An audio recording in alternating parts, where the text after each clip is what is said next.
இந்த மாதிரி நமக்கு எப்பயாவது சட்டி அடி பிடிச்சிருச்சுன்னா எப்படி சுத்தம் பண்ணுறதுங்கிறத நான் காமிக்கிறேன் பாருங்கள். இதே பாத்திரத்தில் கொஞ்சமாக தண்ணி ஊற்றிக்கிட்டு நல்லா கொதிக்க வச்சோம்னா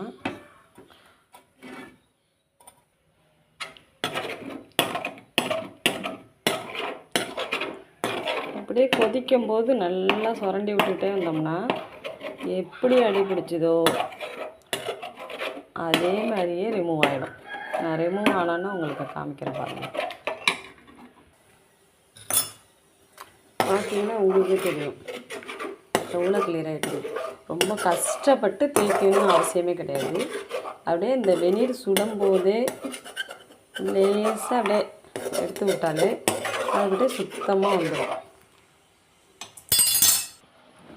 பார்த்தீங்களா, எந்த கஷ்டம் பண்ணல, இன்னும் தேய்க்கவே இல்லை. சும்மா அந்த வெந்நீரில் போட்டு கொதிக்க